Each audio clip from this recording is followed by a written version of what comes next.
I'm Andrew from the Dad.io podcast. Life supplies the inputs and we supply the outputs.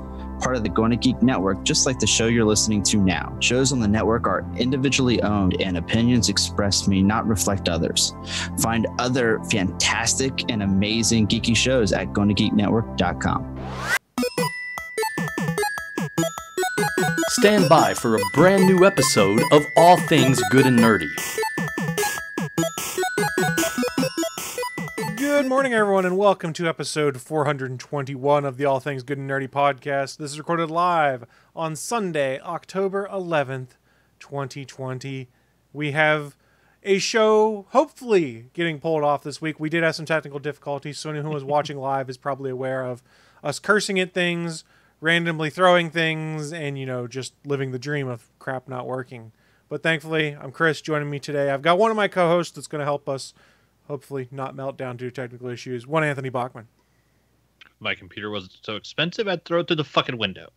But it's not really the computer's fault, it's the stupid microphone cable's fault. Yeah, I was going to say, let's not throw a $1,000 computer out the window for a $5 USB cable. That's probably the culprit. The baby out with the bathwater and starting all over. Fuck it all. Oh, geez. So we are just the two of us this week. One, Wllie Nelson, we assume is under the weather. He's had some issues before on Sundays where covers. Yeah, he's had a gout flare up or something like that. He's talked about it openly on here before, where it's just really uncomfortable for him to walk around and stuff like that. And he does not podcast from his bedroom. He podcasts from his couch. So if he's feeling poorly, he may still just be in bed and trying to sleep until he feels marginally human again, or until he can go pick up his prescription steroids to help kick the gout out for a little bit. The good crap. He's just out of cigarettes and refusing to get out of bed. That and he needs his Skittle water. Yeah, he might need some Skittle water. Might need some Skittle water. He forgot to put it next to his laptop as an enticement for himself to get up in the morning. So how we get him to show up is we just send Skittle water that way, and we'll be good to go. Problem solved. I like it. Apologies though. Last week we didn't have a show. I was feeling under the weather, and both Anthony and Wllie were gracious enough to give me the day off because I did something to my back, and I was just laying on my couch going, "I'm dead. I'm dead. Why? Why?" So how long did that last? Until like 3 or 4 p.m. I felt marginally human. It could be because of the copious amounts of Tylenol Advanced or whatever it is that I took that things finally started to feel better. And then by about 5 p.m. I was feeling human enough that I decided to finish doing adult things. And that's not sexy adult things, I'm afraid to say. It's adult things of going into my kitchen and then cleaning the outsides of my cabinets because I hadn't done it in about a month. So it was taking the lemon fresh spray, not the good bleach spray that I need in the middle of the pandemic, because hell if I'm using that, but a homeopathic lemon spray that we picked up somewhere because they were out of bleach spray, and Kroger thought that was an appropriate replacement when we did click list order. But it worked really nicely for cleaning like crap off the front side of the counters and stuff like that, and the cabinet doors. And that was me sitting on the floor with a paper towel and a spray bottle, wiping these things down while I was listening to podcasts on my Amazon Voice Services devices. And sitting on the floor was fine. I didn't have to bend and twist or anything like that. So it worked out all right. And by Monday, I think I was back to 100%, which is a good thing. I don't know. Still, I would think the day that I didn't want to get out of bed because my back was hurting so bad would be the day I would skip cleaning my kitchen cabinets. So, in all honesty, I had considered that, but here's part of why I did it. Is it's the middle of a pandemic. We've talked about this before, and everyone copes differently mentally with the pandemic and shut in and things like that. And I needed to try and feel normal because the previous 3 or 4 weeks before that, I'd kind of, I don't want to say I was depressed, but at the very least gotten into a funk where about all I was doing was I would go to work, I would go upstairs and fall asleep on the couch or watch dumb YouTube videos.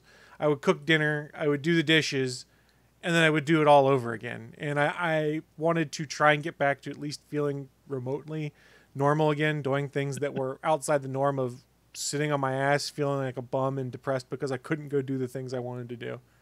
So daily, you're 400% more productive than me, and you're feeling depressed because you're inactive. Well, it's more the repetition, I think, was the problem. Because while I may not be the most social person outside of like podcasting, because that's easy, I really I had a routine to things, which was during the week, Monday through Thursday would be I'd work my nine and a half hour days, so that when a Friday came around, I could have somewhere between 2 to 4 hours work I'd have to do. And on the way home, that's when I would go and do like my run my errands, hit up the grocery store for a few small things, or more importantly, that's when I'd go like do my treasure hunting, for lack of a better term. I would go hit up the toy stores and stuff for like some of those cool toys I might have been looking for, or Funko Pops and stuff like that. And I don't get to do that right now because the longest I've left the house since March was yesterday, and that was to go to a funeral. So, I mean...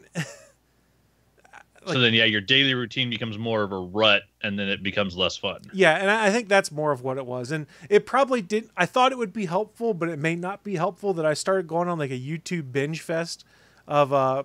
different channels like the Game Chasers and stuff like that, that's all about like going to flea markets and stores and hunting for those elusive, hard to find video games or hard to find collectibles, which is something I enjoyed. I like that thrill of the hunt. I like trying to find something.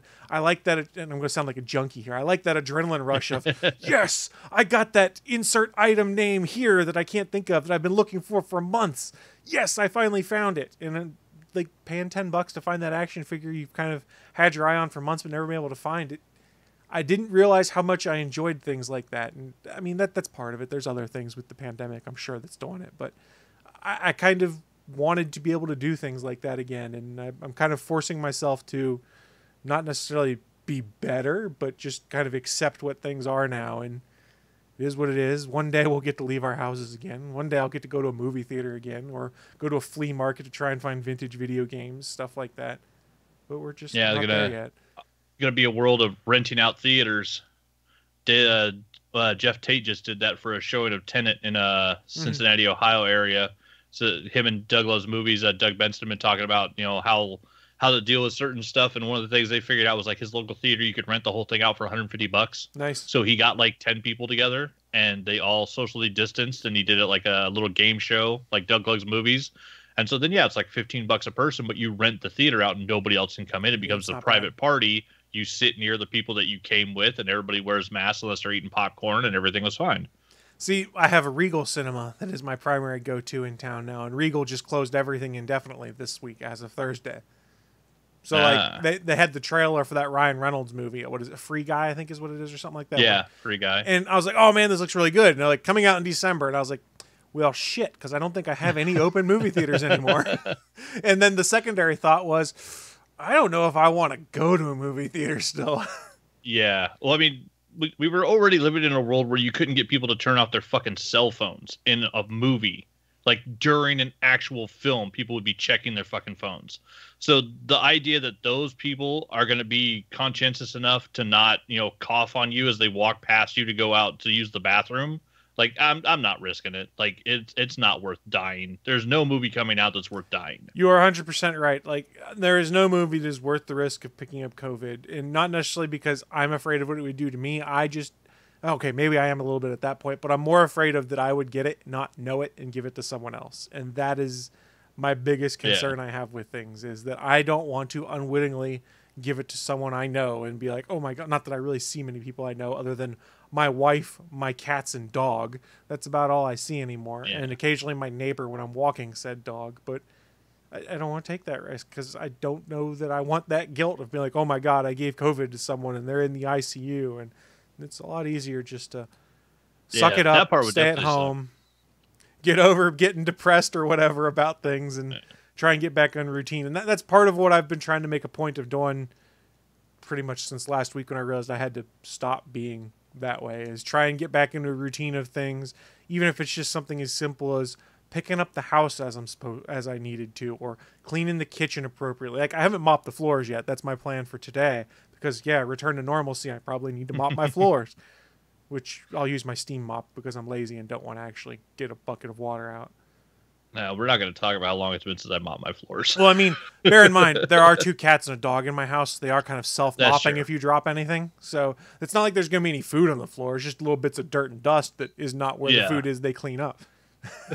And if you throw a couple of pieces of kibble where the dust buddies are, they might get those too. Yeah, but then I might get the food back out on the floor again if there's enough. If it's a big enough dust bunny. Fair enough. Fair enough. Nobody wants that. I don't want to do that. And I just realized on camera, you can sort of tell I'm wearing a shirt that says Chris on it. It is not about me, I promise. This is... Yeah, he is self-promoting. This is the Chris shirt on the Chris podcast. I mean, I could make a shirt. We need to make some merch. It's just our names on it. We'll see if anyone wants it. A shirt that just says Chris, Wllie, Tony. And yeah. No explanation. No, it doesn't say podcast. It's just like 3 names. That would be hilarious. Like, what's that for? None of your business. You'll know if you're supposed to know. Exactly. It's like the worst merch ever. This is Chris Jericho merch. I fully acknowledge Nice. that, because when we get to what I'm into, Le Champion. The demo god himself. He had a big one. It was a good episode too. I enjoyed it. Yeah, it was fun, but I don't know. I mean, we've been rambling. We should probably just roll on into the news of the week as soon as I find the damn button on here. Find the button. Let's do it. And we'll keep hammering the call Wllie button and see if he pops on. Oh, that's the wrong button. Live from the ATGN studios on the internet, it's the news of the week.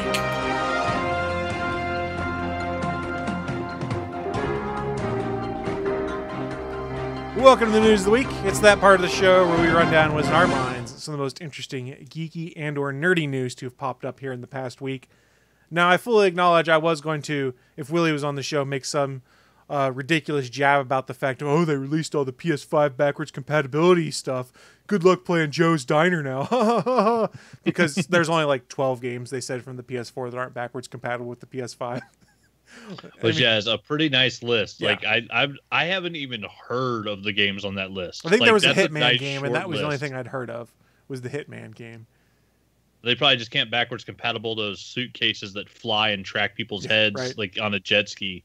The PS5 can't figure that shit out. Yeah, It just don't make no sense. I thought that was interesting this week, and they released the backwards compatibility thing, and I said, hey, that's great for gamers out there to be like, hey, I don't have to worry about my entire catalog of PS4 games not being playable. And if I read correctly now, there is a ability to move your save game from the PS4 version of Spider-Man to PS5 version now, which is interesting.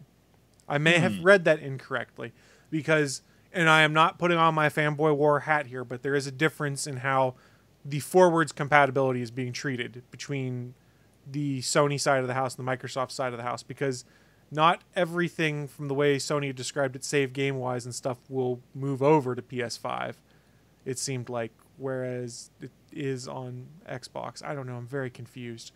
Well, and with Spider-Man, it's definitely more confusing, because then you would be taking your save file from the original PS4 Spider-Man and then playing it on the new updated one where Parker has a different face, which I still find very creepy. It looks very Tom Holland-esque, I guess, which a little bit, yeah. Like the actor, but the Spider-Man we had in this was like in his mid-20s, like a grad school student, basically. Yeah. So it kind of made sense to have an older Spider-Man. I don't know. I'm not going to get on my soapbox and complain about them changing the face actor. It's just strange, and it's their game. They can do what they want to. all I know is I'm not worried about the upgraded Spider-Man original, but I did pre-order my Miles, so I'm ready to go in 2 months. Yeah, and they did seem to indicate that if you bought the PS4 version of Miles Morales and then got a PS5 later, you would get the upgrade to the PS5 version. And Microsoft's doing something similar. They call it smart delivery on the Xbox side of the house, which is when you put the disc in there, if there is a Series X or S version of the game, they just download it and you get it. And things like Assassin's Creed and Cyberpunk and Avengers are all part of that smart delivery that they're doing. Yeah, all the games that are basically preloaded for the next generation, to where if you update, you move up a step in tech, and your game is going to kind of follow with you and get better. Yeah, and I will say the thing that I think is most interesting, it's just different approaches here. Is like if you have a PlayStation 4 right now, you can back up in the cloud, assuming you have PlayStation Plus and you enable it. Yeah. And certain games I had to go turn it on manually for some reason because it didn't turn it on automatically. I don't know why. So in theory, if you were upgrading from PS4 to PS5, you should just be able to pull your save game down out of the PS Plus cloud or whatever onto your PS5 and be good to go. I will say I've been spoiled by how Microsoft has done it on their stuff, because I've done it on just my regular Xbox One, which is every save file they back up to their cloud as long as you have internet connectivity. So if I went over to, say, Willie's house and he had an Xbox and I logged in and I said, oh, let's play Avengers, it would just pull my save game out of the cloud. So it makes it easier for all of these forward compatibility issues that we've been talking about. So say you start playing Spider-Man or Cyberpunk on your Xbox One, 2 weeks later you get a Series Xbox, like, oh, I'm ready to play. just pop the disc in and it pulls your save game out of the cloud. It's really sweet in that regard because you don't even have to think about it. You're like, oh, all my save games are there. And don't get me started on Nintendo where they're like, you can't save Pokemon in the cloud. And I'm like, what? Yeah, that What? shit's What? crazy. Exit. I think almost all my games are set to auto save to the cloud for my PlayStation, but I do know on some of them you have to go in and manually turn it on to tell it to update it. It was an interesting shift when I started playing more on my PS4 to see things like that because I haven't had to think about it on Xbox because this entire generation it's always just been as soon as your game is saved locally, they push a copy up to their cloud, so you never have to think about it. And like, if you have to format your Xbox, oh well, it's not the end of the world. It'll just literally, when you bring up a game, it says pulling save data from the cloud or whatever, and gives you a spinning dialogue while it pulls your most recent save data. Like for every game on there, which I thought was pretty sweet. And I think it would be cool in this next generation if we start seeing all cloud backups work like that, where it's just invisible to the user. It just backs up behind the scenes and problem solved. That would be sweet. It should just be attached to your account. Like if you're logging in as you, like your saved game files should just be attached like right along with your trophies or your Xbox achievements. Like it should be basically all one bundle of information. Yeah, and that's what I like that Microsoft has been doing because I've actually gone to someone's house before and been like, oh, let's play. God, what was the game? I think it was just Halo. And I was like, I'm going to log in just so I can get some achievements. And it actually pulled my save game file down with it too. And we started playing on one of my runs I'd already started. It was pretty cool. I was like, okay, I forgot how neat this feature is. And it's when you're going to a friend's house and you're not restarting from level 1, even though you're on your account, just because it says, oh, you don't have any information. Right. So that was pretty slick. Nobody wants that. I hope that Sony implements something similar. They're halfway there. Nintendo's halfway there on some games. Like I said, I still have my own heartburn over the fact that Animal Crossing uses its own backup system, and any Pokemon game does not work with the Nintendo Cloud feature that I pay $20 a year for. So if my Switch breaks, I lose my entire Pokemon save game. Yeah, that's just insane. Yeah. But then again, I don't know, all these headsets come now with Bluetooth capability, and Sony still blocked Bluetooth audio devices. Like, why the fuck? Why do I have to have a dongle when I have a remote, I have controllers, everything else goes through Bluetooth, but the goddamn audio devices, you cannot, when you actually plug one in and try to do Bluetooth, like I tried to connect it and it actually gives you a message. Sony does not allow Bluetooth audio devices. That's crazy. Yeah, that's nuts. How does Wllie do it? He's got the, I guess it's an official Sony branded PlayStation headset that he's got, so they only allow their own stuff. Their one headset that they sell. That's so weird. My brand new Turtle Beach 700 Gen 2s that I just got that are the most comfortable fucking gaming headset I've ever had. They're a pain in the ass to sync up because you still have to sync up through a damn dongle, even though they have their own Bluetooth capability. That's crazy. Yeah. Just waste a USB slot. Like, why do I have to always have a little fucking thing plugged in? And there's only 2 USB slots on the front of that. Yeah, which is annoying because then also the Steel Beach ones have a weird thing where even when I turn them off, the audio doesn't go back to my television. I have to go into settings and switch the audio to audio out TV. So Strange. I can't, otherwise, I can literally turn the headset off, turn on Ghost of Tsushima or one of the other games that I play with the actual audio just coming out of my speakers. And until I switch it to the speakers, it just becomes a mute game. That's weird. Which, on No Man's Sky, it's fine because I'm listening to a podcast in my Bose speaker next to my head anyway. So fair. It's I don't need it for that. But yeah, it was just weird when I figured that out. The first couple days I got them, I'm like, why the hell won't my other headset? You turn it off and it automatically kicks the audio back to out through the speakers. And yeah, for some odd reason, this one doesn't do it automatically. Every other feature on them is fucking awesome. They sound so good. The first couple of matches Dead by Daylight and Apex that I played, I was hearing shit way better than I was before. Mm-hmm. Whether or not there's audio issues in those games is a different problem, but my actual stuff that I was hearing was better. Yeah, some of those headsets are awesome. Yeah, and they're the brand newest headset, and I love it too because they have the little cut in the foam to where literally it sits on your head and it doesn't push against your glasses. Nice. It has the little indentation. I did not realize how much of a difference that makes after 2 hours of playing Apex. Mm-hmm. I could sit there. I think I had them on the other day for over 4 hours, and wow. My ears didn't hurt at all. Yeah, I can only do about 2.5, 3 on these before I'm like, I'm done. Yeah, because the Audio Technica sound good, but after about 2 hours, my ears start to hurt because it's pushing my glasses against my head. The sound is fantastic, but yeah, it's that little tiny bit of pressure It's not much, but it's just enough where it's pushed on the glasses. Like you can feel it after a while. Yeah, and those new 700s I got. Yeah, don't feel nothing after like 4 or 5 hours. They're fantastic. It's settings problems with the PlayStation is the problem. It's not the damn headphones themselves. Oh, I understand settings problems. I just have tech problems. Yeah, you got tech issues at the moment. I've got tech issues. Well, let's roll on into the actual news instead of our rambling about stuff. And I will say it's probably a shorter news because the PlayStation stuff we're going to leave to Wllie, but we kind of just did it on our own since Wllie wasn't here.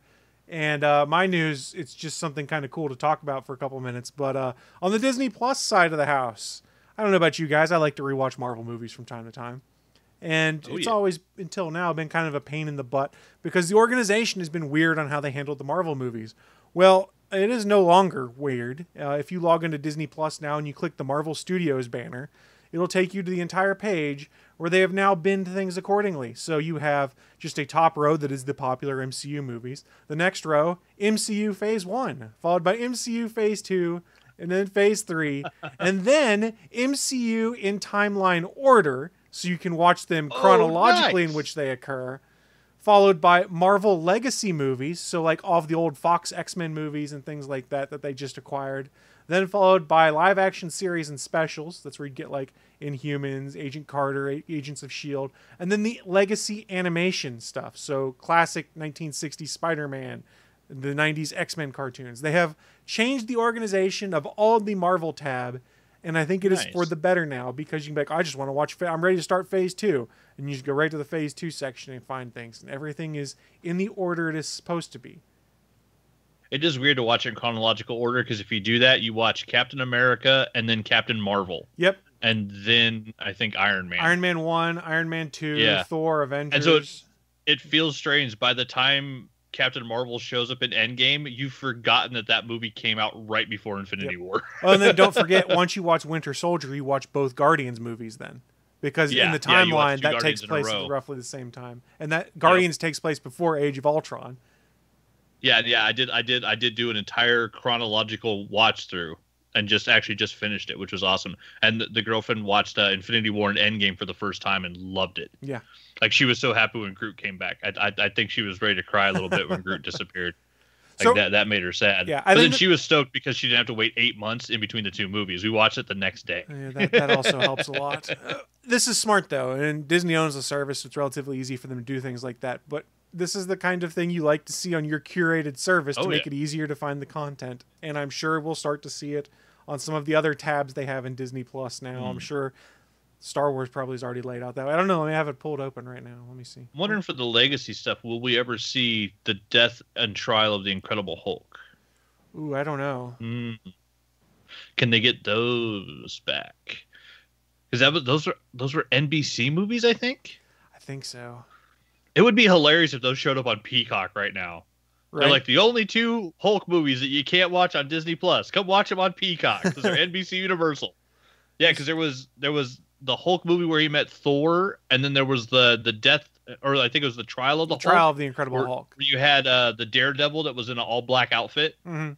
They did the Matt Murdock in that one. Yeah, because there's still 2 more Hulk movies out there that a lot of people forget about. So for comparison, I went to the Star Wars menu in Disney Plus. There is series, movies, where it is from Rise of Skywalker back to Episode 1, I think. So they go, oh, no. It's interesting. It goes Rise of Skywalker to Episode 4, then Rogue One, then Solo, then Revenge of the Sith, Attack of the Clones, Phantom Menace. So they did put those in timeline order. Oh, there you go. Descending that's timeline order. Then there's special shorts, and then the Darth Vader collection, which is pretty much any movie that Vader showed up in. But what there isn't is a Christmas special. Don't inflict that on anyone. Disney's not going to let anybody watch that. I mean, it's still on YouTube, probably. Do they have the Endor movies on there? No, I don't think they do either. I don't know. Also, I believe those are NBC family movie night movies. We had some weird shit on TV when I was a kid. That's all I'm saying. We had some weird ass movies that made it to prime time that I don't know how they got greenlit. Yeah, because one of them had that little. Didn't one of them have Wilford Brimley and 2 kids with Ewoks? I believe Wilford Brimley was in it. I don't see them anywhere on Disney Plus. Yeah, those were some weird ass movies. Yeah, there's no results for Ewok or Holiday Special for Star Wars. That does not surprise me at all. Yeah, the only things that come up when you write in holiday is Mickey Mouse Hawaiian holiday, decorating Disney holiday magic, fairy tale weddings holiday magic, and the Great Muppet Caper. And the Great Muppet Caper. Yeah. All right, that's good stuff. So Yeah, 1985, Ewoks, The Battle for Endor, Wilford Brimley, and Warwick Davis. And Aubrey Miller, I think that was the one that she looked like Drew Barrymore, the little blonde girl. was he still fighting diabetes back then? Oh, he hadn't even started the battle with diabetes, I think, at that point. I forgot that this was out on Disney Plus now. The Right Stuff finally started. The first 2 episodes are out. Early days U.S. space program based on the bestseller by Tom Wolfe. Okay, I'm a space nerd, so I'm going to be watching the shit out of that later. Yep. So anybody that just got done with Away that still needs more NASA stuff can now go watch the Right Stuff series. If you just finished The Boys and you've got a gap until Mandalorian starts in a couple weeks, you can watch the first 2 episodes of season 1 of The Right Stuff. I imagine it's probably 8 or 10 episodes, and they're doing weekly, so you got a little bit. You'll have some overlap then. Yeah. Fair enough. Oh, and I did see in the United States now, it was in beta in Canada, they did launch the group watch feature on Disney Plus now, so you can group watch a movie with people that may not be in the same location. I don't know how it works. I haven't tried it. Yeah, I think they added that to Twitch too, as a way that you can use your Twitch stream to group watch movies, which I don't know then if you can actually stream your Twitch channel, because then wouldn't you be streaming a movie that you don't own?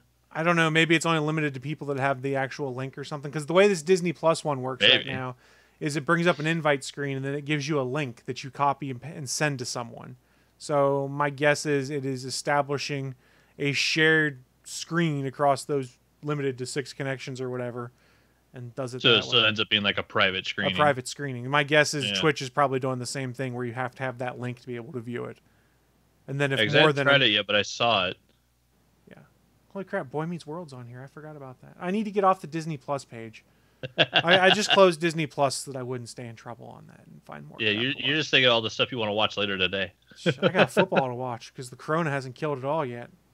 That's true. There is still NFL at the moment. I still have NFL, even though there's more coronavirus issues that are going to further complicate the season. It'll be wonderful. Course.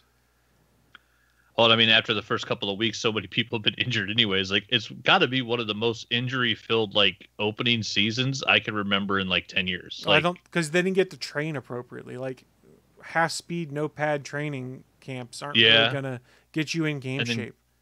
Yeah, going from that into full game speed when you're still worried about stuff like the coronavirus at the stands and stuff and wearing masks. That's got to be such a mental, just fucking with your head as an athlete. Because it seems to be having physical results out on the field. People are getting hurt all over the fucking place. Yeah, it's got to be trippy, and I'm sure just like for the NBA players, it was trippy being in the bubble because you're literally you're in that bubble, and all you can do is basketball and basketball related issues, and you can't be like, I'm going to go see my mom or anything like that because you can't leave the bubble. If you do, you go back in 2-week quarantine. Now it worked for keeping people safe. There was not a single incident of coronavirus inside the bubble that was reported that I remember hearing about. So it worked. But at the same time, you're literally living in that bubble, and that is all you know. And I can see how that would be mentally draining as well. Yeah, because they're basically just stuck in a hotel room if they're not at a game. Yeah, all the bubble stuff is done at Disney, and they all are in different Disney hotels and stuff like that. And I can think of a worse way to live. That is true. They do have communal spaces and stuff for the teams to be able to go and do recreational things, stuff like that. But yeah, it was an interesting approach that worked. But I don't think it would work as well for some of the other sports we have. The NBA, you can do the bubble far easier than you could do a bubble for football. Well, yeah, and also, I mean, the standard football roster is what, 58 to 62 players? Plus training staff and support staff. Yeah. By comparison to a basketball team where I think at most they have a third of that number. What is it, 12 or 15 on the active roster, something like that? I honestly don't know what the number is, but it's certainly not 52. I never watch NBAs, but I know it's a lot smaller. That's a lot less people. Then again, I don't know, it was 32 NFL teams. How many NBA teams are there now? Well, the bubble was only done with the playoff teams, if I recall correctly. There you go. Yeah, that's definitely a lot easier then. That's a lot less people. I think they did you had to have a certain record to then figure out whether teams were going to make the playoffs, and if those teams didn't, then they left the bubble and left the playoff teams there or something like that. Because the way their season was, they had played like 3/4 of the season, I think it was. So some folks were statistically eliminated, if I recall correctly. So those that were statistically eliminated weren't invited to the bubble, and those that still had a chance of making it were invited. And to those the bubble. people went home. Yeah. Well, I mean, they were already home probably. Oh yeah. Yeah. There you go. Yeah, what a weird fucking world, and man. when they got to the bubble, it was you stay in your room for 2 weeks. We'll bring you your food. Here's your thermometer and your pulse ox. You're doing a daily screening of this stuff so that we can review it. And it was literally everyone was in their room for 2 weeks with food being brought to their door and stuff like that. I mean, God, can you imagine how for an NBA guy who's used to hitting the gym, and I'm sure they figured out a way for them to be able to do the gym and stuff to some extent, but using your own schedule to be like, okay, I'm going to go work out this time period. Then it's, you got to stay in your room until we tell you you're allowed to go to the gym. Yeah, that would be, that would definitely be kind of hard if you had. That'd be tough. Well, I mean, and honestly, the majority of them are like millionaires that are used to being at home in like their mansion when they're not at work, and so they can go hit like even their home gym, which is better than most hotel gyms, I'm guessing. I mean, hey, I think I spy a Wllie. I just sent him an invite to things. While we're waiting to see whether Wllie joins us, what do you got for your news of the week, buddy? All right, I got a super big smile on my face this week because the my Twitter blew up a little bit when Robert Kirkman, Ryan Otley, and the Invincible official Twitter started sending out links to the first trailer, and we finally got a preview for the 2021 upcoming Amazon Prime cartoon series based on the greatest superhero comic book of all time, Invincible. And it's just gorgeous. They actually show a bunch of scenes in it that if you're a fan of the comic, you know they're straight off the panels. It looks almost exactly like Cory Walker and Ryan Otley's original art from the series when it started.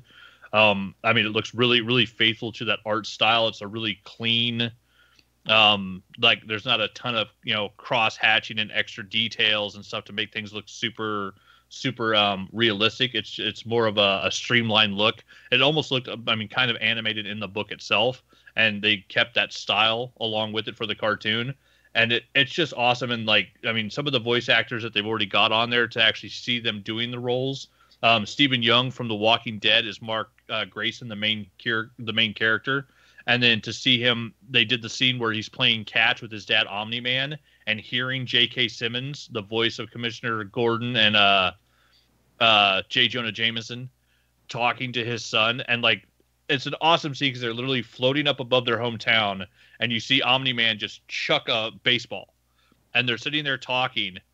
And a couple seconds later, he's like, "Do you hear it?" And you hear Stephen Young go, "Yeah, I do." And he lifts his glove up and catches the ball, because his dad had just thrown the baseball around the planet. He threw it hard enough that gravity let it keep going, and they're playing catch around the earth, because that's how strong these characters are. Not only that, he knew to control it from the very beginning. He's got aim. But yeah, it's just the idea of Robert Kirkman takes the simplest things in the world, like a father and son playing catch, and he can do that in a superhero way that nobody ever thought of before. And it makes it so unique. And then the other really great thing was they showed just a smidgen right at the end of the trailer of one of the first fights. And you see Invincible clock a dude, and just blood splashes on the screen. So we know they're not going to hold back. This, if you haven't read it, Invincible is the bloodiest comic book ever. There are I would say 5 fights throughout the series where, from the first one, the second one, third one, each one as they came out, I thought nobody could possibly top them as the bloodiest comic book battles ever. Because it's, superheroes that are basically invincible, beating each other almost to death. And so it takes a lot for them to hurt each other. And so there are issues of this book where the entire issue is just a fight. And some of them are brutal. And the best thing is, it looks like they're going to go be just as bloody in the cartoon as they were in the comic. And then the other nice announcement was a lot of those battles take place with a character named Throck, who is one of the coolest aliens ever, who is known by his elder name of Battle Beast, who's this giant white lion who's got, this huge lion head, all white hair, wears this crazy outfit, and carries this huge sword. And they found out this week that he's going to be voiced by none other than Michael Dorn. Yes. So motherfucking Throck is going to be Worf. Wait, Wllie, do you know who Michael Dorn is? Awesome.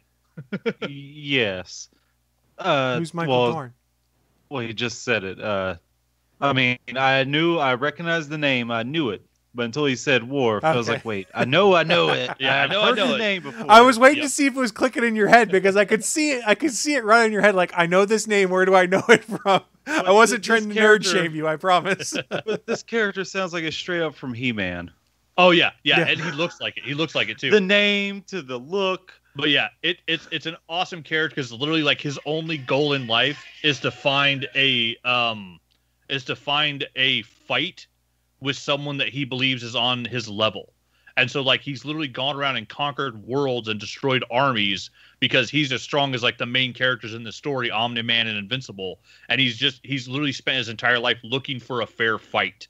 And so as a character, yeah, he looks straight up like a He-Man character. He's awesome. Nice. He's this giant white lion, and all he wants to do is rumble. Like his only goal in life is to just get into a brawl. And like the idea that Michael Dorn's going to voice that character is going to be so much fun. And yeah, like if you haven't read about before, the voice cast, yeah, Stephen Young is the Mark Grayson, J.K. Simmons is his dad, Omni-Man, Sandra Oh's playing his mom, Seth Rogen's in there, I believe, as Robot, Mark Hamill's in there, Zazie Beetz is in there, and now we got Michael Dorn.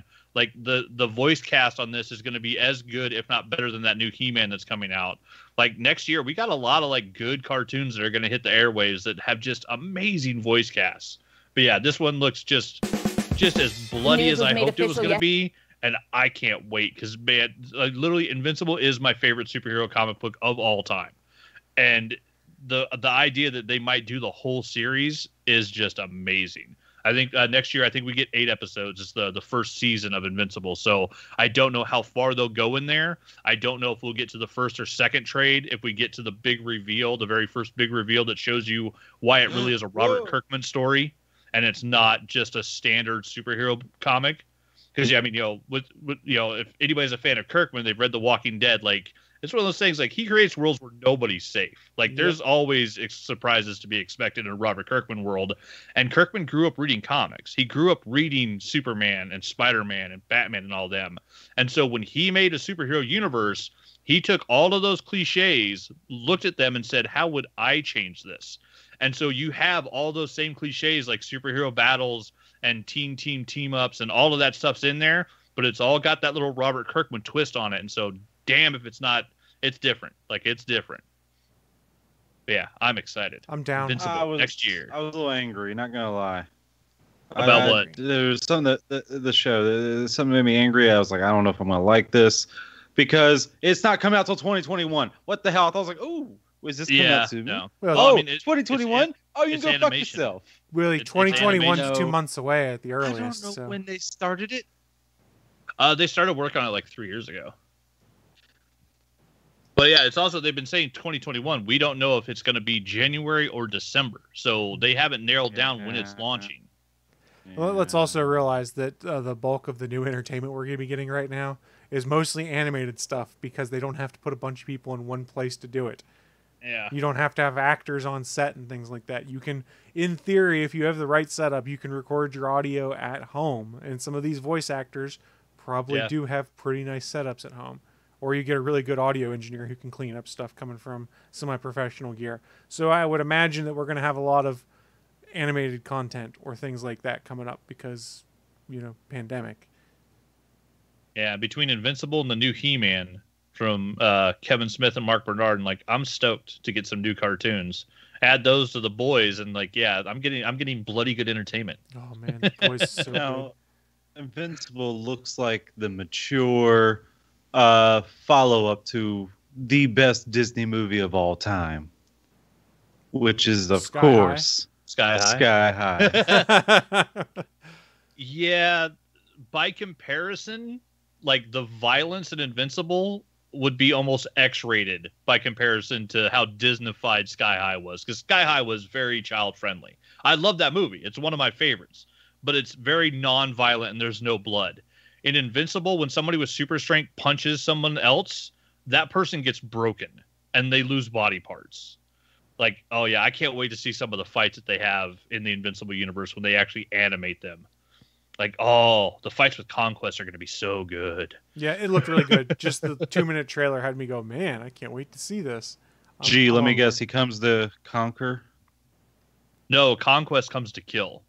He's not there to he doesn't run anything. He's literally just a weapon. Dude, what's with the name? Because it sounds cool. Yeah, exactly. Dude, this is a comic book that has a character who charges stuff and blows it up like Gambit, but because Robert Kirkman did a drawing of this character when he was like 12 years old, his name is Rexplode. I'm sorry, what was that? Rexplode. Is They're he gonna... awesome characters. There's a version of the Vulture in this world that's like, I think his name is Biplane, where he literally has like wooden wings as a villain that flies around. Like, it's unbelievably ridiculous because a lot of the characters in Invincible are the characters that Robert Kirkman thought of when he was a kid. And he put them into Invincible, and Ryan Ottley and Corey Walker gave them great designs and actually made them look cool. But yeah, I mean, we're getting Dinosaurus, we're getting freaking Monster Girl, we're getting, the main like cybernetic scientific character is called Robot. He's a robot, and his name is Robot. Like, it's very simple. I like his brother better. Brobot. Robot. Robots. It's like, what up, nerd? But yeah, that's my news of the week. I'm excited. It is We exciting get stuff. Invincible. Wllie, Invincible's coming. did you have anything you wanted to share news-wise with us? Listen. Don't be coming at me making accusations like, hey, why don't you have a news of the week with you right now? Did I Now, accuse don't you? be accusing me like that. This ain't fair, man. You know what? If you're going to be like that, I'm just going to abstain. Wllie, I think you're just stupid. I think that's the first time Willie's see, abstained. It's from an anything. ambush. Wllie, yeah, is this your first time abstaining? I abstain from that question. So second I time. didn't know Willie could spell abstain. Yeah, you make a stain, you abstain. No, that's There you go. no. Well, you missed it before you were here. We were really sad about the fact that nobody's gonna be able to play Joe's Diner on the PS5. It's gonna be really upsetting. Well, I mean, I was here. I was in the corner. You just didn't see me. I was weeping because of Joe's Diner. Because of Joe's Diner. Just silently weeping. Yeah, gently weeping, I see.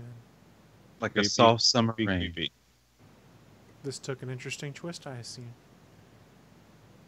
That being said, then, we are at the point of the show where we start to wrap things up with a little bit called What I'm Into. It's our chance to share with you guys who are watching live or listening at a later date just what kind of geeky and or nerdy things we've been getting into, so that maybe, just maybe, you may want to check them out yourselves. And Wllie, why don't you kick things off for us? What you been getting into, buddy? Oh, this is why I'm here. This is why I'm here for today. So I found a new game. I'm very excited about it because I've been having lots of fun. I told Bachman about it last night. Chris, something tells me you don't give a shit about this. You probably like the idea, but probably not on the platform. It's on the PlayStation 4. That's fine. I think it's also available on the Switch. I'm assuming the Xbox. And also, I do know for Steam as well. It's called Talisman. It's based on a board game from the 80s. That's why it sounds familiar. Okay. Yeah. I vaguely remember this board game. It plays a lot like a tabletop, like Dungeons and Dragons type thing, but Nice. Roll dice. It's pretty awesome. From what I saw, the Switch version, I forget. I think it costs $20 to get the base game, but then to get all the DLC and the base game is well over $100. Probably just over $100. Let's say that. But on the PS4, you buy everything for $30. It comes with all the DLC, Damn. all the expansions. And I was looking at it, I was like, how is this possible? What is going on here?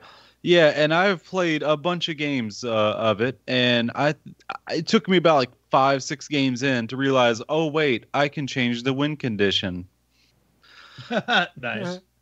Yeah, because the original win conditions it's all right, but it's like it can get boring at the end when one person's at the win condition and you have to roll the dice to roll a 4, 5, or 6 to damage the other people, and you keep rolling 1s, 2s, or 3s, and you just have to wait till your next turn. Like, okay, just keep going.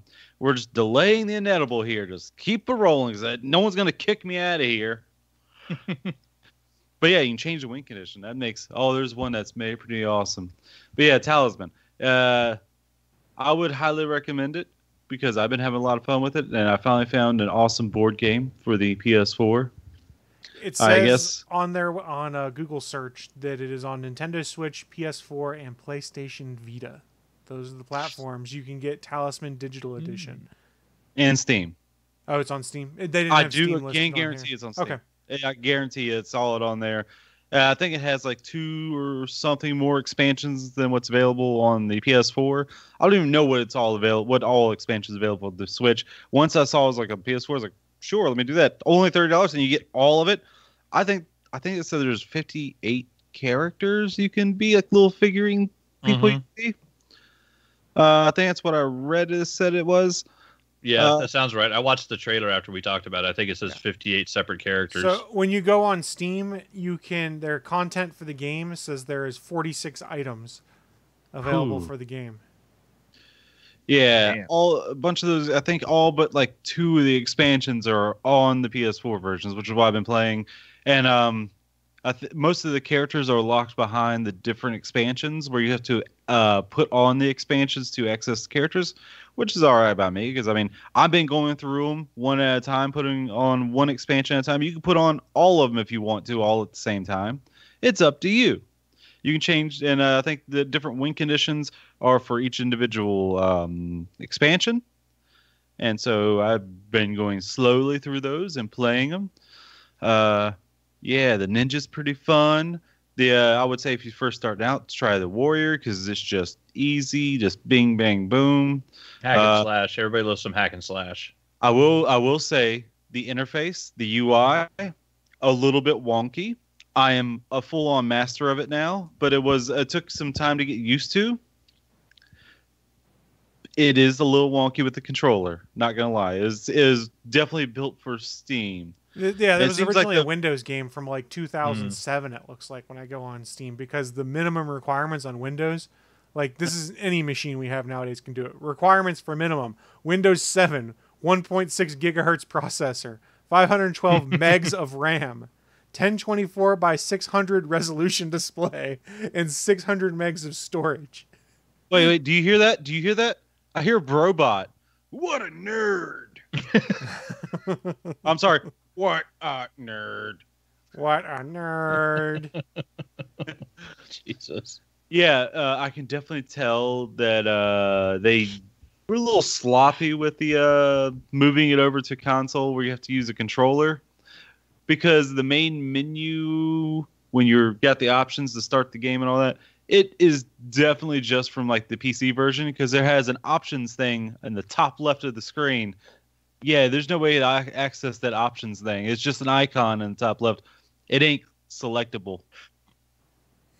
And you just have to hit options on your controller? No. You do the options when you're in the game or something. They're like, there's just no way to access the options button in the top left of your screen. Like, unless there's some way I just haven't figured it out. Because I mean, like, as I saw, I was like, oh, wait, that's up there. Can I get to it? Oh, no, I can't. Huh. Oh, well. Yeah, like I said, controls take some getting used to, but it is super fun. I hope Bachman looks interesting to you enough. And Chris, I don't know if you're going to be at lost cause to even try this or not. I looked at it. I'm not sure yet. I might buy the first version on the PC and try it there for like $6 for just the base. Then I can find out if I like it, Wllie. But then we can't play it. Does it do cross-play across platforms or not? Do you know? I doubt that. It came out in 2017, and they're probably not going back to flip that little switch to say, yay, it is. I mean, because that's probably all it is. We've learned from Fortnite for how many years ago when they accidentally flipped the switch and crossplay was on. Accidentally. Let's be honest here. They did that on purpose. Well, I mean, I don't know what would be the purpose of doing it on purpose? I mean, what was the purpose of that? You got to remember, this is the same company that's suing Apple right now You're not wrong about their perceived unfairness with the App Store platform. Yeah, and they're fighting it. Mm-hmm. It'll be interesting. We'll find out. I mean, there are other things like Among Us that's playable across all sorts of different platforms. Hey, that's what I'm playing. I just played some of that earlier last night. Me too. It's a fun game. How are you playing it? Just with the texting and stuff? PC with texting, and then on my iPad with texting as well. Because I found a couple communities that on the PS4, they have a little communities thing. I never really delved too much into it. I didn't know it one was of them on you can PS4. search for. The game is not on PS4, but you can find communities that use the PlayStation chat. That's cool. And you all can be in there. And the one I was in said 18 plus. I was like, yay, no kids. Because some of those times, those little kids, they just don't know because we all mute, just like you see the stream, you mute the mic when you're not in the communion. Yep. Yeah, some of those kids don't do that. And some of those kids just say, hey, this guy killed me. I'm like, well, thanks for ruining the thing for us. I'm not playing with you no more. Yeah, this game, though, like, it's so fun to watch people stream, though, too. Because it's fun just watching people figure out who's doing it. Like, one of the most fun things I watched this last week was the professional wrestler with All Elite Wrestling by the name of Evil Uno was running some games where it was all just like pro wrestlers from AEW playing Among Us together on Discord and stuff like that. And it was a ton of fun. Yeah, I played some Uno too. That's also great fun. Well, this is different. Evil Uno is a bit different, but yes. Yeah, Evil Uno is a little weird. Although I don't know why you're calling that. It's called Uno Flip. Mm-hmm. It's a little bit weird to play that, but it's in there. Really, they have the DLC for it. Will, you're going to make the Dark Order very angry. Oh, very no. Angry. I don't know. You probably don't want to screw with the Dark Order. Oh, no. I'm going to get a fake punch in my face. Join the Dark Order. Join the Dark Order. All right, this is not a cult here. Mr. Brody Lee is going to have issues with you. That's right. He's going to throw papers at you and scream the F word. This isn't a cult. I could get a paper. You're on a podcast with two full-on AEW marks. This is totally a cult. Join the Dark Order, Wllie. Join the Dark Order. Join the Dark Order. Face. Join the Dark Order. Join the Dark Order. Join the Dark Order. So it was Uno. And what else? I want to be number 13. Join the Dark. Uno, Dead by Daylight, of course. And hang out with Colt. Something else. Boom, boom. Oh, Cabana. yes. Speaking of Among Us, I pulled out the VR Friday night, I believe it was, or Thursday. No, I'm not. I'm bringing it up to another similar game, Werewolves Within, one of my favorite VR games, which is pretty much you're sitting around a campfire with up to 7 other people, and you got to figure out who's a werewolf or not. Unless you are a werewolf. That you're trying to throw and all this 95% of talking it out. Yeah. Well, I mean, I hate that game because the one time I did try the one night because your role can get switched after you do the whole lights out thing, and then you can't look back at your card. So I don't know how to play my role if I don't know who I am. I don't like that. I want to play the role I have. That's fair. Is that fair? Why would they change it after you've looked? And you can't re-look at what's in front of you. So, I want to be able to play my role. Wllie, you have a PlayStation VR. I had forgotten. Are you going to try Star Wars Squadrons at some point, the flight sim game? I've heard it's really good in VR. Probably not. Okay, that's fair. I was just curious. I mean, they did have the version of that back on the Battlefront, the first Star Wars Battlefront, the first one. It had a little VR mode in it where you could do a squadron type thing. And even when it was down to $5, do I really want to pay $5 just to try out this VR portion of it? By all accounts, it's really good, so I wasn't sure if it was something you were interested in or not. And it's supposedly a really good flight sim. I just haven't had a chance to pick it up yet. Space flight sims, shooters, they're just not my cup of tea. They're not my bag, baby. That's fair. I was just curious. And I like them, but I didn't like the way the controls were on the Battlefront when you were flying, because it wasn't the standard same stick controls? controls. No. I think it's different for Squadron. Well, I'll say this isn't made by DICE, is it? No, it's not. But you can also Yeah. even plug in like a joystick and flight controls into a PC or Xbox or PlayStation and play that way now too, which is kind of cool. I don't know if I want to drop $40 on what looks like an awesome Star Wars game and then end up going into the options and finding out that I can't fly the way I want to fly with the controller. So there's kind of like there's an article. starting up Fall Guys, and you can't invert your camera control. Yeah, Bullshit. stuff like that. There's an article up on Polygon that they call the Beginner's Guide to Star Wars Squadrons, and part of what they did, at least for an Xbox controller, was show the controller layout for the Xbox controller and what buttons did what and how the flight controls were done. So I assume it's probably the same on PlayStation. It's just replace A with square and things like that. You said it was on Polygon? Polygon, yeah, I got a link to it. I can send it to you because I haven't read Okay, it. yeah, saw- I'll have to read that. Yeah, I'm 'cause sure the you- one on Battlefront, it was weird where one of the controls that I think normally you would change your, like you would change your heading when you're flying on a ship, was actually the acceleration and braking. And so it felt very strange to be using to accelerate or something instead of be moving your camera with the sticks. Right. So yeah, that one, it threw me off. And I was like, if the new Squadron's the same way, I don't know if I really want that game. So the way the navigation is handled by default is your left stick forward and back is the throttle, left and right is a roll, and then your right stick is forward and back for pitch and left and right for yaw. Yeah, see, left stick should not be throttle. Well, they're Yeah, putting it should be your a pitch and yaw button. on the same controller, on the same stick. Yeah, though. and that's why I hate it. Well, you can It remap should the be controls, drive it appears, control. though. R2 is the thrust forward. If you can remap them, then maybe I want to pick that up. Yeah, it looks like it's mappable. Like RT is fire, RB is fire auxiliary weapon, A button cycle targets. Yeah, they've Cycle got targets. yeah targeting. Auto aim? What is No, this it's bullshit? not auto aim, but when you're playing a flight sim, it highlights the target that you're going after on your GUI, on your HUD, so that you All can right, follow just it. the highlights. Yeah. Me. Okay, it doesn't like. It just helps you like. Okay, I'm going for that one. Track them. And then in the center Which of would your be on the screen, HUD. and then the center of your screen brings up like the ship and the little radar screen with how its shields look and the damage and stuff like that. If you've played any of the old like X-Wing versus TIE Fighter games and stuff like that, it looks very similar to that. And I'm sure you've seen on Reddit where somebody 3D printed some modifications to add on to their PlayStation Yeah. controller, Yeah. where they pretty much made joysticks that attach to the controller as the 1-to-1. So when they move the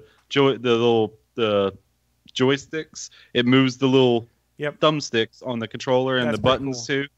And like Like- I mentioned, they've also supposedly put patches out, I know on PC for sure, but supposedly on PlayStation and Xbox, where if you have USB flight controls and stuff like that, if you're a big flight sim guy, you can clip those in and then play that way too, which is kind of cool. Oh, you should see on the PSVR subreddit. Those people's setups are crazy. I've seen a couple with the already some of the stick controls attached to it. Yeah, the multiplayer sounds really fun on that. It's a cooperative multiplayer, which is always intriguing. It's not like everyone v everyone. It's 5-man teams with Gee, objectives. are we going to do the trench run again? I don't even think the trench run is on there.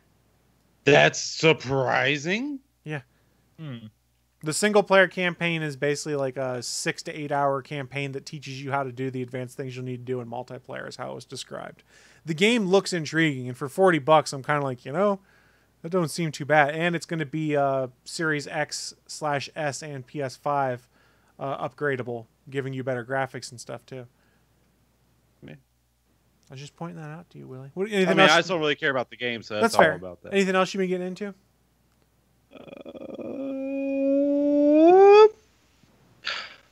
Oh, I'd also tried Winona Earp. Did you I care wasn't for really it? a big fan. What was it on Netflix? It's on Netflix. I wasn't really. I guess I was expecting a little too much from it. Like, I don't know. I watched like a handful of episodes, I think 4 or 5 of them, and they keep talking about the Earp curse. Yeah. And I don't know what the Earp curse is because they haven't really fully told me. Why did she leave? Just to get away? Okay. Then everything's just it's all weird. Who is Gus? I don't know who that opening person is. season. They kind of like fill out the story throughout the season. You don't tell everybody everything in the first You episode. got slow I mean, burn. you give me at least the basis of what I'm watching. Like, was the whole was the basic premise? I can't tell you. There's some kind of curse. Wllie, you That's should all not there I watch know. Lucifer then. Yeah. If mean, you don't he's like the devil. slow I kinda burn get reveals that. into things, you would not like that one either. And that came out. The the main actress is also in Letterkenny as Mrs. McMurray. She looks 10 years younger, and it came out in the same time. I'm sure like it couldn't have been more than a year difference. I told in you she shooting. looks really different though, right? Like Yeah, the she same looks actress, but she looks extremely younger. so different. Yeah. I think It's they like- I was actually might age her up as a little bit as Mrs. Miss Murray when she's drunk to try to make her look like a crazy older drunk lady. And I also have a problem with the last night I had a problem with the Letterkenny subreddit. Not gonna lie, I put a submission in for a funny image, and they denied it, and I don't know why.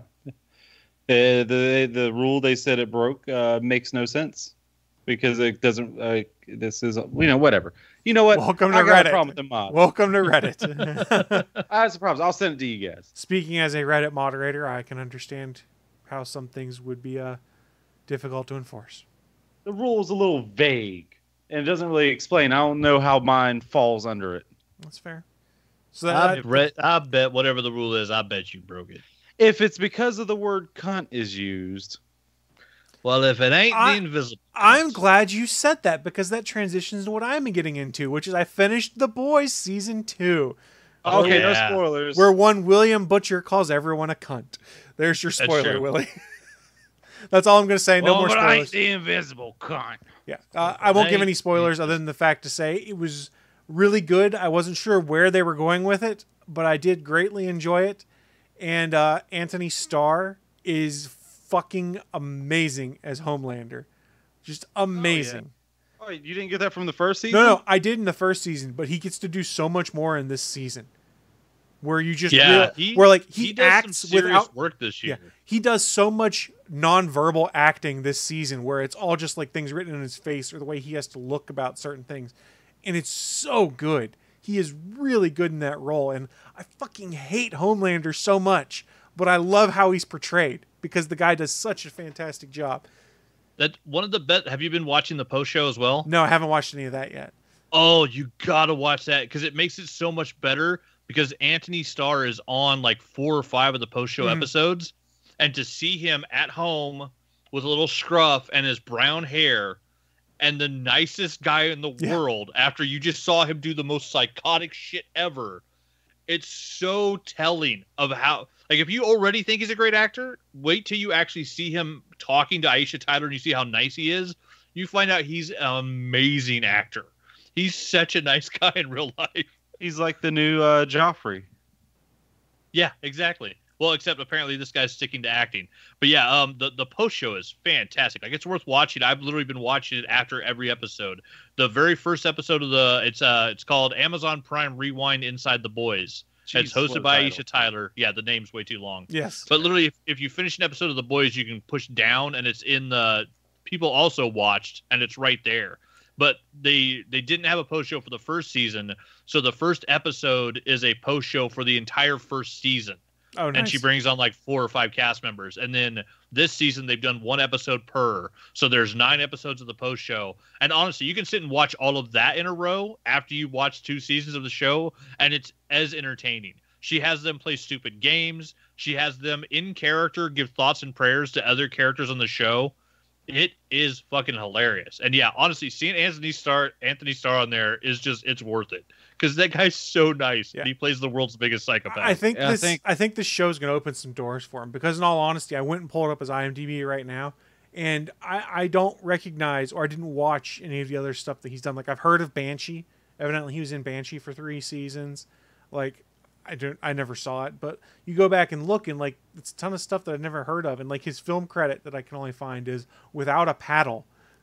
Yeah, he's known for has yeah. Without a Paddle and The World's Fastest Indian. I've seen both of those movies. I don't recognize him from either of those movies. And I'm not saying that taking a shot at it. I'm saying I think how well he's done with this role in The Boys is going to open some doors for him being able to do some crazy other stuff. He's really, really good. Yeah, because he has 26 acting credits, and yeah, I don't think I recognize him from anything, But yeah, he is amazing on The Boys. Yeah, depending on how many seasons they get, like he really might have himself a nice big boost to his star meter on IMDb once The Boys is over. Because yeah, this show is gonna make him a fucking superstar. Okay. Without a paddle, that was Matthew Lillard, Seth Green, and something Dax. Dax Shepard. Dax Shepard. I got new Dax. Yep. Something with Dax. Yeah. So something with Dax. That is a good watch. Is The Boys. Paddle. Wllie, you need to watch The Boys now that it's all over. You can binge it. The last episode I watched, I believe, was this is not a spoiler because it was in the trailer because I was waiting for it in the show. It was like laser me in the tits. Yep. Yeah. Laser my tits. That was the last thing I remember seeing that in the trailer. I was like, oh, okay, that's how we're going with this. Yeah, that character. Wow, that actress. She does the post show a couple of times too, and she laughs about how crazy it is that she's a Jewish actress and got to play that character. Yeah. You haven't gotten a full reveal of anything yet, Wllie. Yeah, you don't know about Stormfront, and yeah, laser my tits is not even the weirdest thing she says on that show. No, it is not. It is that not. That character is bad chick, and I love it. People were complaining because in the original comics, Stormfront is a guy. The fact that they made Stormfront a woman works so much better in the show because they got to do the interplay between Stormfront and Homelander, and that was great. Yeah, I really enjoyed it a lot. Other stuff I've been getting into this week. AEW Dynamite was the 30 years of Le Champion, Chris Jericho. His career being celebrated. Dude's been a professional wrestler for 30 years. Good for him. Give it up to Leon de Corazon. Yeah. That was as he started. But it was really fun. Lion art. Really fun. I keep enjoying the show, and now we're getting MJF and Jericho doing more stuff together, and it's going to be absolutely delightful. Oh, Clownico. Yeah. Poor Clownico. We're about to get the Jericho face turn, I think, which I'm okay with. Because it means Jericho v. heel MJF, and I want this. My only question then, does that mean he hands off the inner circle to MJF? I don't think he hands it off. I think MJF steals the inner circle. Okay, that's possible. I can't see the inner circle turning face. Like that doesn't work. You can't have an entire team go from bad to good. Like not at the same time. The only problem with that is if they do it, it probably means Les Sex Gods are no longer a team. See, and that would make me sad because I have become a huge fan of Sammy Guevara. Wait! I'm not a tag team or Sammy Guevara. You're not the. You're not Les Sex God either. You're not one of the sex gods, Wllie.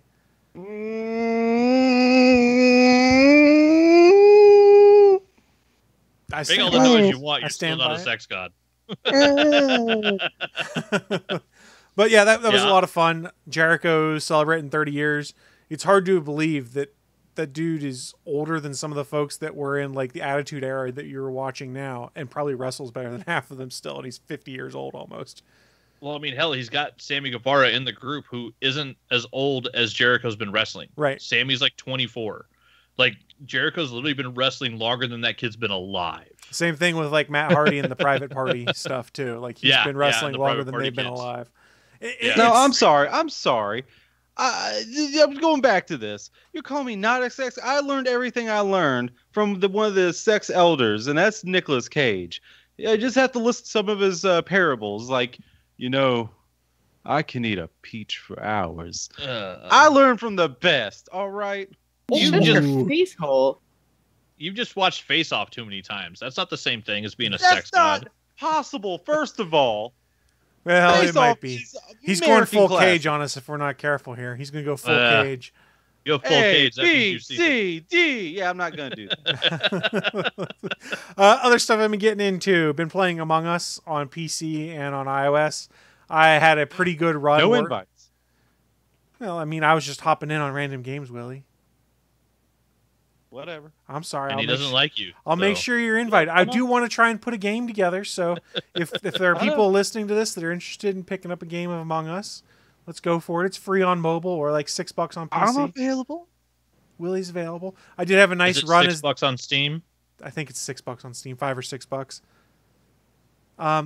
I had a really good run where I was the killer, where I was able to just keep wheedling them down and lying my way out of it until there was eventually 2 folks left, and I caused an O2 leak, and I just killed the one dude who was going to go fix the O2 leak because they had to separate to go and do it. And I was just like, oh, this was delightful. The best was I had the guy trusting me that I was not the killer. I was like, follow me, I'll keep you safe, when we were doing our conversation before that. And as soon as he went to go fix the O2, I killed him. How could you? See, that's what I like about the Werewolves Within, because there's a little caveat where there's a third party who's called the Deviant, and he wins if everyone votes. If he gets enough votes to die, he wins if he dies. That's the little caveat. I like it. Don't be surprised if they start adding more twists to this game soon, because they did cancel the sequel so that they could add additional content to the original game. Wow. Have you seen the overwhelmingly positive overall reviews of the game and how it skyrockets the last month? This is a game that came out like 3 years ago, and then all of a sudden just took off. Catalyst to make it Twitch. over the edge? Twitch. Yeah. Someone in July started playing it because it goes from 94 positive reviews in June to 521 June 26th, 600 in July, and then by August 7th, it's up to 1,800. So like it just starts skyrocketing into August into October. Because right now it has over 40,000 positive reviews in September. And this all started, and there was a cool metric on I think it was the data porn subreddit that I saw it. That was once people started streaming it like heavily on Twitch, that all of a sudden the popularity just took off because people started watching a few of the bigger names play it. We're like, holy crap, this looks like a lot of fun. And it just went crazy. This is one of those games that as soon as people started streaming it and sharing it, its popularity went through the roof. Yeah, because I know, a lot of people I watched play Dead by Daylight on Twitch, Puppers and Monto and Farmer and them, they've been, they want something else to play together as a group because you can only play however many thousands of hours of Dead by Daylight without getting bored. And so they've been doing Among Us parties and like getting together and backstabbing each other and lying and talking shit and having a blast. It's fine as long as you don't break the game, because here's how you break the game. If you're playing with one or two killers, and then you, as soon as you hit the button, say, okay, everyone's split into groups of 2, then it ruins the game. Where if you make everyone party up to go do tasks, that ruins it, because you're automatically going to know, okay, well, this guy's buddy's the one that's dead, so... Yeah.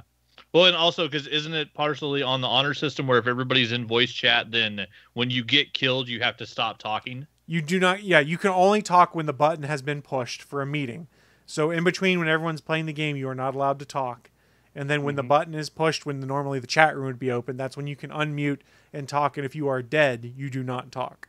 I've had to yell at so many kids, like, mute your fucking mic, you little shit stain. Yeah, once you're dead, you are just a ghost. Literally in the game, you're a ghost, and you can complete your tasks to help people win, but you don't get to talk anymore. Okay, but it's fun. Because I was wondering about that. I was like, all someone has to do is say, "Oh, orange killed me," like, and it's over. Right. So the game was not necessarily designed for voice chat, but that makes it more fun when you're doing it on Twitch and stuff.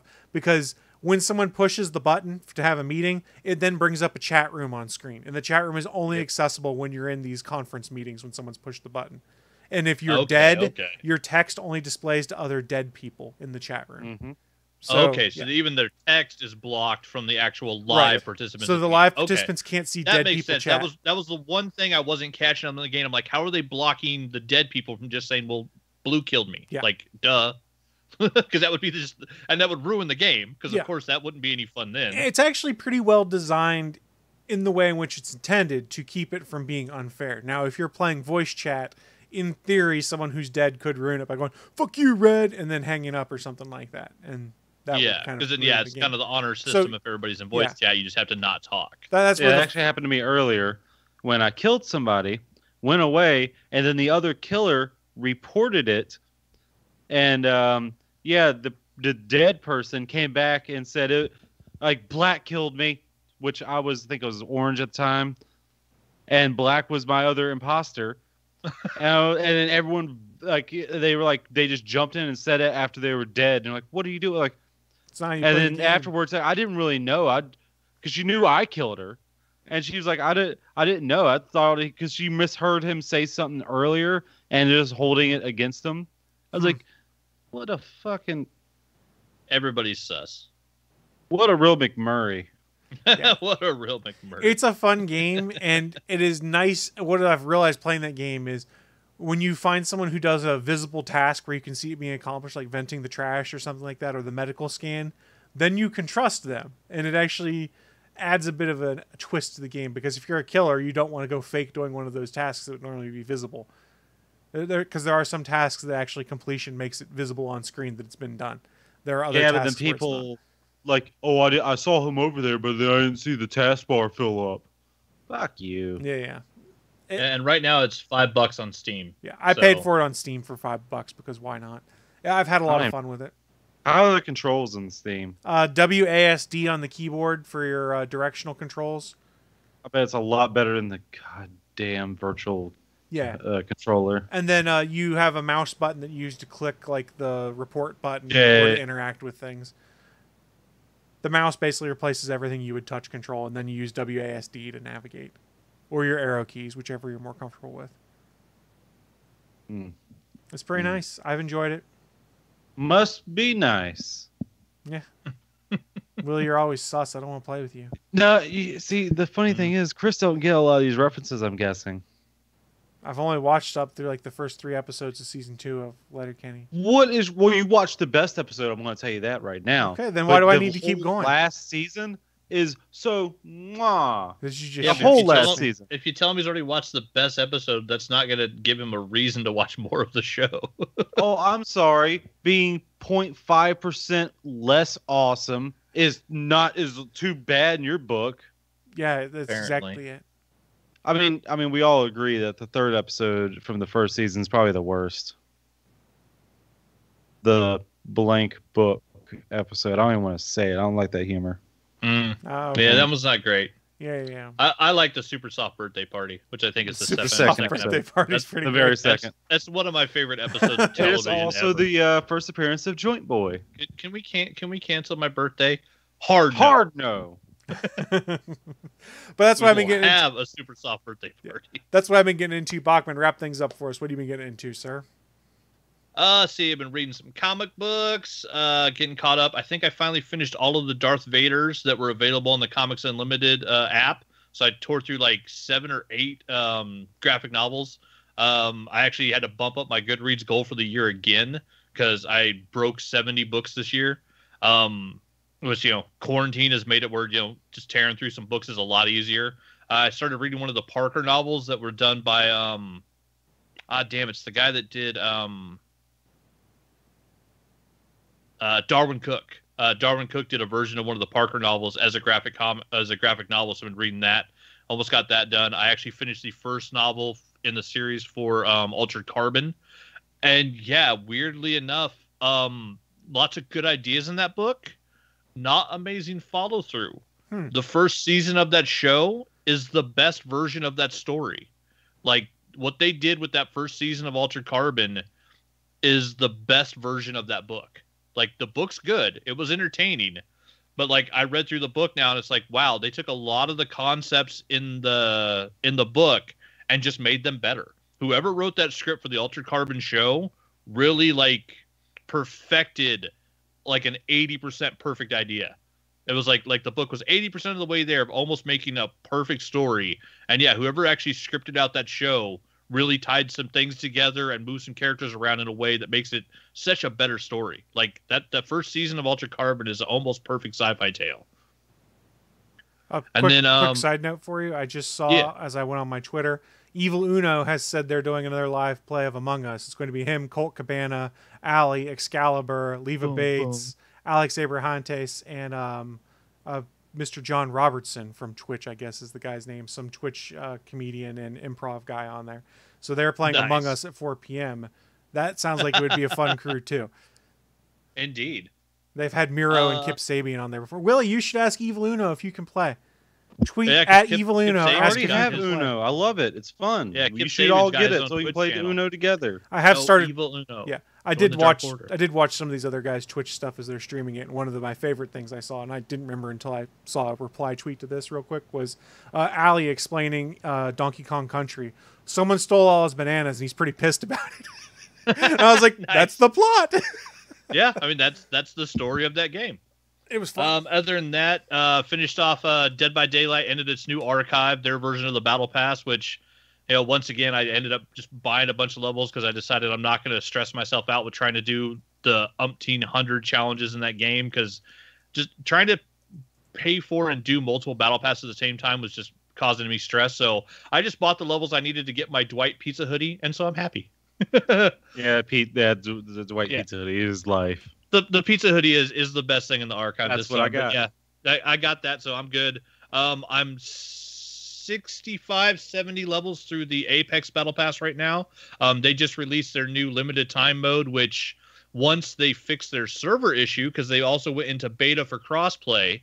So now anybody on Xbox, PS4, or PC can all play Apex Legends together.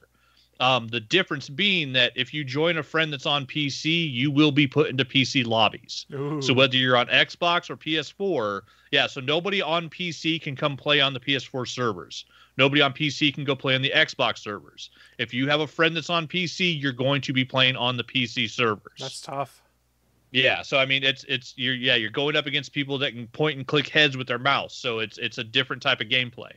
But yeah, so they went into beta that launched this week, and it caused a lot of problems. It was weird too, because it made it to where the normal game mode, just going into a public match, was fine. But when you tried to go into the limited time mode, there was a point where there was I tweeted a picture of it to Apex, to play Apex and EA Help.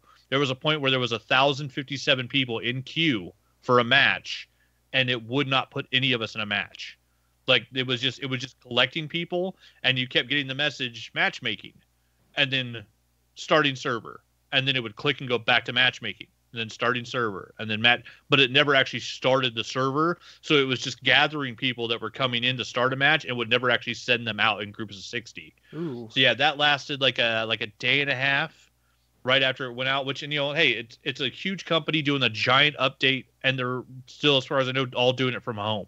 So like they did the last dev update, and all of them are still doing the video conference from home. So these guys are putting out, this has got to be like the 18th update for this game this year, and they're doing all the work from home. Like it's got to be a giant pain in the ass. I mean, I've never developed a game, but I can't imagine that not being able to go look at somebody else's screen and see exactly what they're talking about when you're looking at code has got to be a huge pain in the ass when you're doing it from home. But yeah, so they got it fixed in a couple of days. They got a problem now with the Sentinel. It's the first gun that's been removed from the game because they somehow, people figured out how to make it a fully automatic sniper rifle, or a semi-automatic sniper rifle. So every time you pulled the trigger, you could fire the gun without having to do the reload animation. And so people were just getting murdered by one of the strongest guns in the game because there was no delay in the bullets. You could just keep firing the damn thing. So they actually put it in the vault. Apparently the Sentinel's gone until that one gets fixed. Oh. But the actual like cosmetics and stuff for this limited time event and the limited time mode itself are super fun now that it works. They put basically giant healing bubbles in different spots all over the map, and when you land, they've removed all of the heals from the loot pool. So there are no syringes, there are no med kits, there are no cells, there are no batteries. You cannot heal yourself unless you're a character that has a tactical that heals, or you're like Octane, auto regens. But other than that, any normal character, if you're shot and you leave those bubbles, you cannot heal yourself. And so you have to go find another bubble and get inside of it. And so can you re-up your shields? No, there's nothing you can do. So like if you're running around and getting shot and like you'll leave and you have 10 hit points, your armor's gone, you have no hit points, you run inside of one of those bubbles, there's a 7-second delay after combat. And then after that, those bubbles will auto heal your health, and then once your health's full, they'll auto heal your shields. So it's or find giant new armor, I'm guessing. Yeah, the armor, the shields for your armor. Well, I mean, or find new armor just to change it out. Yeah, you could swap armor. Swapping armor is still possible. But yeah, it's crazy because when you're inside the bubble in a fight, if you go to fight, you're shooting somebody, move behind something to reload, and then if you wait 7 seconds and they don't push, you start healing. And so some of the fights are taking longer. And so it's weird because it's messing with the meta of the game. If you don't push a team hard and they get 7 seconds to heal, their health and armor's coming back now. So the longer you delay, they might be they might have full health again by the time you push. And so yeah, it's made for like different types of gameplay. Like basically almost every team I'm seeing has a Caustic, Octane, or a Lifeline, because Lifeline still has their drone for healing. Octane auto heals, and then also Watson is real popular again because Watson's machine can heal your shields. So those characters are the only ones that can heal themselves outside of the bubbles. So if you have a Lifeline and a Watson, you can actually still heal your team. But yeah, it's made for a fun change to the game because it's just something that they hadn't done before. It's it's a limited time mode. It's only gonna last I think another week. So it's like up till this Tuesday, and then 1 week after that it'll be gone. But yeah, so it's been a fun battle pass so far, and then this new limited time mode's been a blast. Yeah, other than that, watched a couple of movies yesterday. The girlfriend had never seen the original Tobe Hooper Texas Chainsaw Massacre. So last night we watched the OG Texas Chainsaw Massacre, which will be fitting because now when they release the new cosmetic for Leatherface, Bubba, in Dead by Daylight, she'll know where it's from because the new cosmetic is him in the tuxedo at the end of the movie from the original. Finally. Yeah, with the creepy face where he's got like all the makeup on it. You got to be a bit more specific than the creepy face when you're talking about Leatherface. And then I also showed her after that we watched that new weird Adam Sandler Halloween movie, which was kind of funny. I was looking at it. I actually want to see it. It's very cute. It's QB Halloween, I think it's called. Yeah, QB Halloween. It's very cutesy. It's very family friendly. It's pretty funny. There were some parts where I laughed out loud. There's some real stupid humor in it as well. Great cast. Like there's a bunch of cast people that pop. Fucking Ray Liotta's in it, and it's just a jackass through the whole movie, and he's hilarious. And then after that, we watched the remake of the new Platinum Dunes Texas Chainsaw Massacre. So the one where without Gunnar Hansen, which that one, I mean, I like it had Jessica Biel and freaking why can I never think of the guy's name? It's got the kid from the Black Donnellys and Kingdom. It's got some good action, and it's got Arlie Ermy in it. And I love anything that Arlie Ermy does because that guy's just awesome. And him is like Saving Silverman. Everything that was he's in is awesome. That was the best movie he's ever in. But yeah, him as a crazy abusive Texas sheriff in a Texas Chainsaw Massacre movie was really good. So yes, watched those last night. That was fun. It was a good start to like the spooky season. Starting to watch some horror films. Getting ready for my annual on Halloween. I'll watch Trick or Treat again because I watch that every damn year. It's the perfect Halloween movie. It is. So for the rest of the month, I'll be watching some spooky movies. And then I got that. Since I got the Altered Carbon book done, I'm probably gonna kick back onto I was on the second book I think of the Game of Thrones books. So yeah, I brought those. I had like the box set of them that I had on my desk at work, and I haven't cracked those open since I've been unemployed. But I think I might start on Storm of Swords again. I can't remember whichever one the second one is. I'm like 100 pages in the second one. So yeah, I think I'm going to restart that series because I really like the first book, so I'm looking forward to actually reading those. But yeah, that's what I've been getting into. I'm glad you brought up the crossplay thing because I have a plan. And would you say I'm a good Dead by Daylight player, survivor? Oh, Dead by Daylight, hell yeah. So I wonder if I can get it for the Switch and keep on the crossplay, and wonder if I can get my survivor back up to rank 1 too. And only play in handheld mode. Oh, I don't know. Maybe. I'm handicapping myself. You can do it a lot better than I could. I'll tell you that much. Yeah, it's easy to get the rank 1. It's not that hard at all. Just focus on objectives. Yep. Repetition, lots of matches. You'll get there. If you're across the map when someone's on a hook, you don't have to go for them. Your teammates got them. Or unless you see someone you're on and then go get them. They could be on the hook for like 60 seconds before they go into second state. You don't have to get them out the hook 1 second after they're hooked. Yeah, that's my. But yeah, she as the girlfriend is a huge fan of Dead by Daylight. She was really excited to see that like Leatherface literally like takes people and puts them up on fucking meat hooks in both of those movies, in the original and the remake. She's like, oh, they straight took this from Leatherface. I was like, yeah, Dead by Daylight is a love letter to horror movies. Like almost everything in that game is taken directly from some horror movie somewhere, except for the original IP characters. And yeah, like the hooks are straight out of Texas Chainsaw Massacre. I don't know. Trapper is Jason. Well, I know, but I'm saying that's still inspired by Jason. Yeah. That's just that was one just because they couldn't get Jason. Well, they wish they could now. Yeah, it would be nice. God, the Friday the 13th It would be weird. So if they got Jason at this point, would they replace Trapper or just leave Trapper in there and have Jason next to him? Just have something different. Probably give him a different power. I mean, nobody plays the Friday the 13th game in comparison anymore, probably. They do still, sadly. Is it still? I figured Dead by Daylight had bigger numbers. I'm sure it does, and it deserves it because, God, you mean checking drawers, the game? Oh, I'm sorry, Friday the 13th, the game? Well, I will admit I have watched people stream it before and enjoyed Well, yeah, but yeah, if you die, if you're dead within like the first 2 minutes of the game match, you have to sit there and watch the rest of the match. You can't just queue up for a different lobby or anything, because then you don't get. You could, but you don't get your experience points. Oh, that's weird. I don't like that. Yeah, the fact that you can't leave makes it a giant pain in the ass. And what a match is like? What, 15 minutes? If like if you wait for the timer to run out, it could be. Yeah. Interesting. Yeah, so that's fun. Well. That's a bummer. I guess we should start shutting this thing down, but I gotta ask, why do I have the longest beard now, guys? What the hell? Because I decided to trim mine down a couple weeks ago, and yeah, I knew it was going to be a mistake, and I wasn't going to like it. I'm already regrowing it. Can't you tell? I cleaned it up. I look pretty now. Sure, let's go with that. I don't understand what you guys are doing. This is quarantine beard season. Hey. Unlike you, Chris, I can keep cutting the hair and growing it all back, so I just keep messing with mine. Well, this I haven't had for years. I don't care about the top of my head. That's quite liberating to get out of the shower, be like, oh, hair's dry. Yeah, I'm growing the top out a little bit, so skin's dry. It's nice having a little bit. There's a little bit of hair up there still, Wllie. Just not much. You gonna have a top knot there? Is that what you're doing? No, I'm not doing a top knot. You're gonna join the top knot gang? He's going. I do not. I do no. You go murder an old man, an old hero for no reason. Why is a murder coming into this? What is this happening now? Watchmen. No. That's the reference I was going. I would just eventually turn it into a giant like Viking braid. Tell us how you really feel about that, Wllie.